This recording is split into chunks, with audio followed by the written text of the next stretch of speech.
Hello everyone, I am Oscar Gomez. In this video I'm going to provide you general information about two different nations that developed and evolved as English-speaking countries. Now, let's begin. On the one hand, we have the Republic of Singapore, which is a very small country, but it is considered to be a very rich nation nowadays, that is, Singapore. On the other hand, we have the Republic of the Philippines, which is a big and interesting nation in terms of geography and demography as well. Now, the Republic of Singapore. According to the World Book Encyclopedia 2000, this country is located in the southeast of Asia, over here, and lies near the south of the Malay Peninsula, and it is situated in the north of Indonesia. Now, the Republic of Singapore, as you can see here in this map, is surrounded by Malaysia and Indonesia. This country is an island city situated along with many nearby isles. The Republic of Singapore does not have a political division, as you can see here. It consists of only one state, and its capital is the city of Singapore, over here. Well, the American Encyclopedia 2003 states that the Republic of Singapore has an area, approximately an area of 121 square miles. This is 572 square kilometers. Now, demography. According to the official website Population of Singapore 2018, the population of the Republic of Singapore is about 5.64 million people in 2018. Now, climate. The Republic of Singapore has a tropical climate with high and low temperatures, including constant precipitation throughout the year, because they are located almost in the equator region of the world. Now, history. In the Picture Atlas of the World 1981, it is established that from 100s to 1200s, the present-day city of Singapore was known as Temasek, which means sea town. In addition, the name of Singapore means Lion City, as you can see here, in the Sanskrit language, and it has been used for the island since 1200s. This name was probably given because many tigers, wrongly called lions, lived there in the island many years ago. Now, British settlers. According to the American Encyclopedia 2003, Singapore modern history begins with an Englishman named as Sir Thomas Stamford Raffles. He was an agent for a British trading organization called the East India Company. In 1819, Raffles gained possession of the island from a Malay Sultan of Johor. Thanks to his extraordinary vision, Raffles built the foundation of a great modern city, transforming the tiny fishing village into a free trade port that has a global importance even nowadays. Later, in 1826, the island became a British colony. The island prospered, and Singapore's population grew up in a fast way, rapidly. Many other Chinese workers settled in Singapore, and many of them became Americans. In the early decades of the 20th century, the British Empire developed a military and naval base, which they call the bastion of the empire. However, during the World War II, the World War II, the Japanese took control of the entire island. That is a very important event. This particular event marked the beginning of the end of the British colonial rule in Singapore. Now the independence movement. By the end of the World War II, in 1945, the Japanese left the island, and once again the British Empire took control on it. Nevertheless, in 1946, Britain made Singapore a separate ground colony. Several years later, Singapore gained international self-government, and in 1959, Lee Kuan Yew, that is another important character in the Singapore history, Lee Kuan Yew became Singapore's father prime minister. He is considered a nation founding father. Lee transformed Singapore from a British crown colony to a developed country with a high income economy. So thanks to Lee, in 1963 Singapore achieved his first independence by becoming part of Malaysia. However, in 1965 Singapore separated from Malay due to an internal conflict. Now the island became an independent republic within the Commonwealth. So in 1965, Social Organization of Singapore. According to the official website called Prime Minister's Office Singapore 2019, Singapore has three organs of states: the executive, the legislative, and the judiciary. The head of state of Singapore is a president who is directly elected by the people. The current president of Singapore is Halima Bintin Jacob. He was elected for a 6-year term period from 2017. The executive comprises the cabinet, which is led by the prime minister. So the prime minister is a very important person here in Singapore.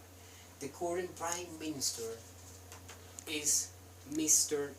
Lee Hsien Loong, and he was elected from 2004, and he is son of Lee Kuan Yew. And the judiciary organ is led by the Supreme Court. Now, economy of Singapore.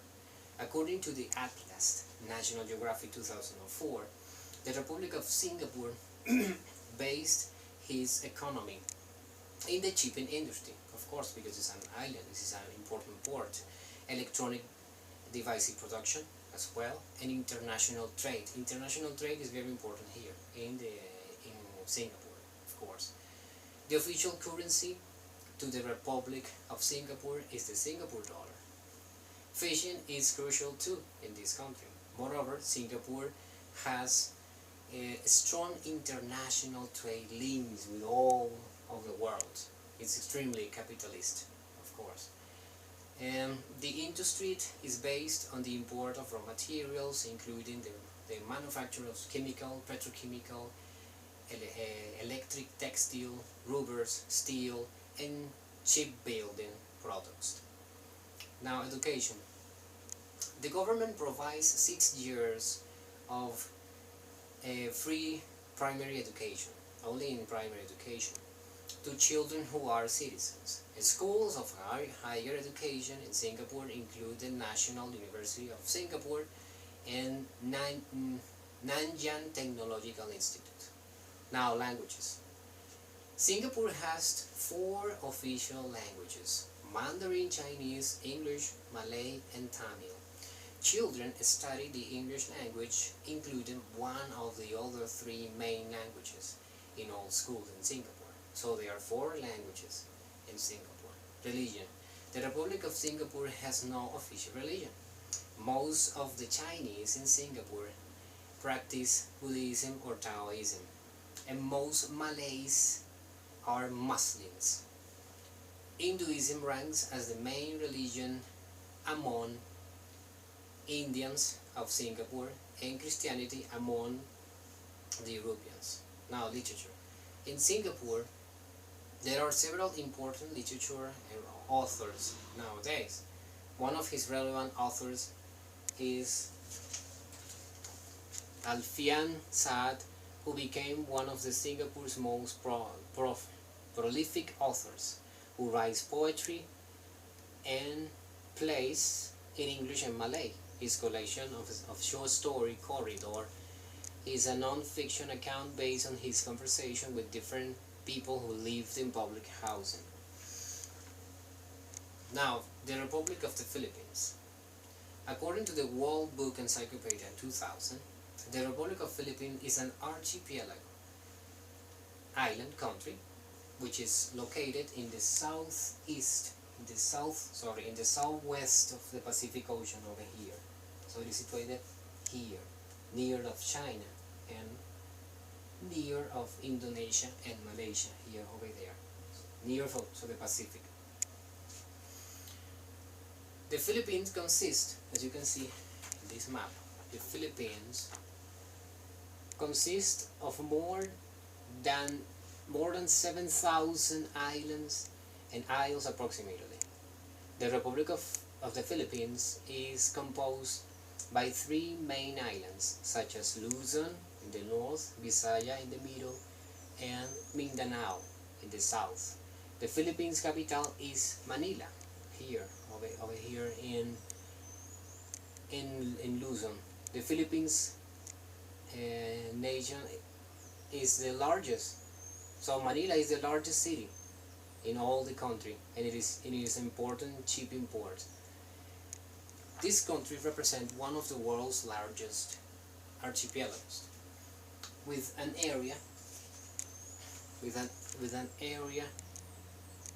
of 150,830 square miles, which is 300,000 square kilometers.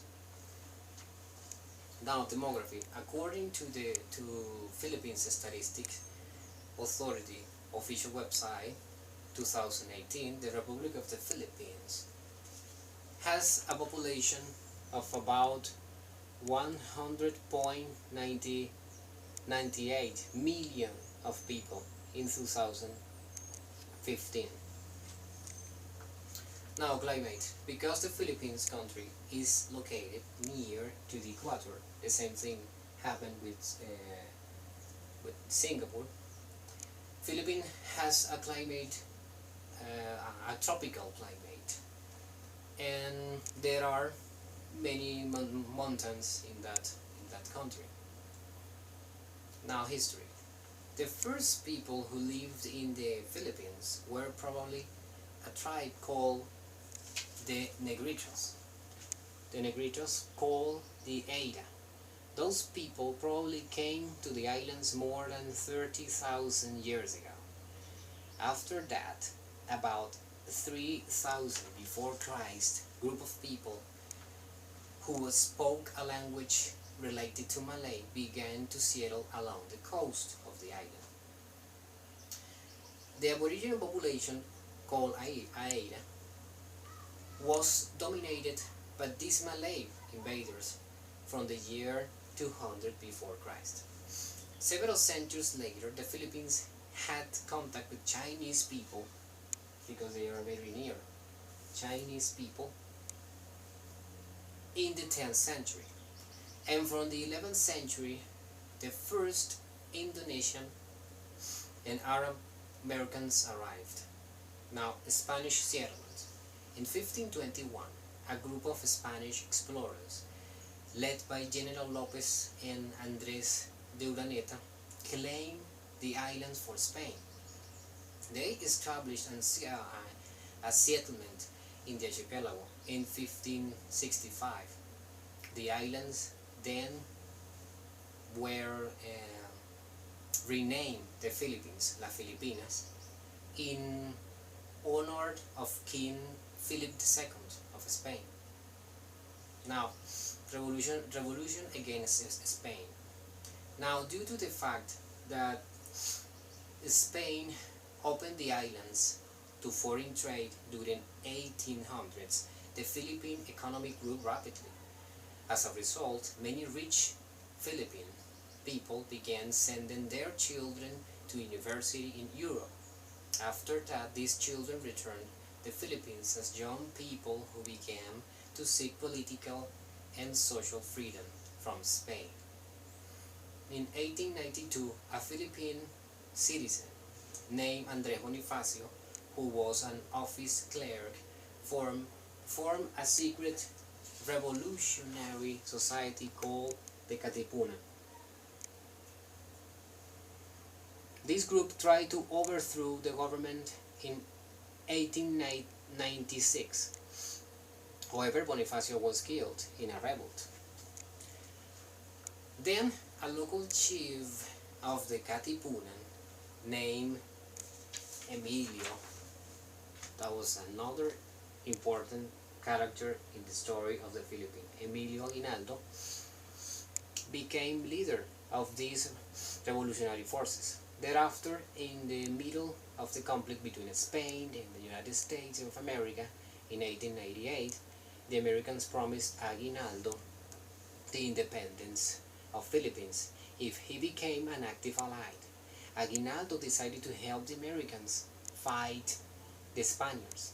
After that, the United States of America and Spain signed a peace treaty in 1898.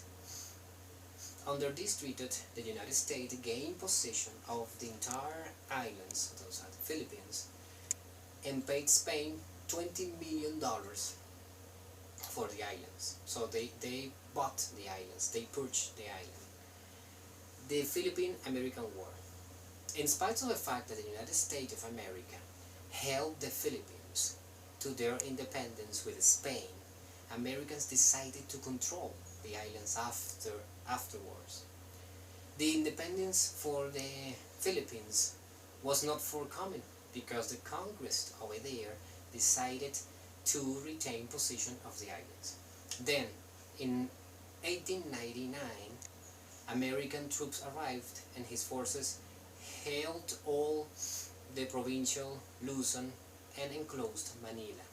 The Filipinos fought mainly in guerrillas units throughout the islands for the next 3 years. The end of this war was in 1901 because Aguinaldo promised loyalty to the United States of America. However, resistance continued. Finally, in 1902, Philippine survivors accepted an offer of amnesty in order to put an end to this terrible war. American settlements. In 1903, the United States of America set up a colonial government in the Philippines. During this period of American rule, the use of the English language spread rapidly throughout the islands. American businesses made large investment in the Philippines, and the economy became dependent to the United States of America. Now, independent movements. During the early 1900s, the United States of America allowed Filipinos to hold position in the government. Consequently, in 1935, the Philippines became a commonwealth with its own elected government. However, the United States of America retained authority in such areas as foreign affairs and national defense of the Philippines. In 1941, during the World War II, again, the Japanese decided to invade Manila. And as a result, American and Philippine forces has to fight them until 1942. However, a large numbers of those troops surrounded to the Japanese. Most of the American and Philippine soldiers were imprisoned. Then in 1944, the Japanese were defeated. After these hard events, the United States of America finally granted the Philippines complete independence on July the 4th in 1946. Social organization. The government system of the Republic of the Philippines consists of three branches: executive, legislative, and judicial. The same thing that happened with Singapore. The executive branch includes the president, vice president, and the cabinet. The current president of the Republic of the Philippines is Rodrigo Roa Duterte. He was elected in 2016 as president for a 6-year term. Then the legislative branch interprets the laws in general, and the judicial branch is established by the Supreme Court. Now the economy. The country's main economy relies heavily on the money sent back from the countable Filipinos who work in other countries. Now, the active production is still mainly engaged in agriculture. Most manufacturers are concentrated around Manila and the island of Luzon. According to the Almanaque Mundial 2012, the president currency of the Republic of the Philippines is the Philippine peso. Now, industry. In the Philippines country, people cultivate rice, corn, sweet potatoes, tropical fruits, sugar cane, and tobacco. They also raise cattle, including water buffalo, bovine herd, goats, pigs, and horses. Fishing in the sea is very important too. For example, anchovy and tuna. In this archipelago, there is abundant wood production. Wood production, yes. Mining provides gold, silver, copper, coal, nickel, and salt. The main industry are food, clothing, furniture, oil refining, electronic products, cement, and machinery.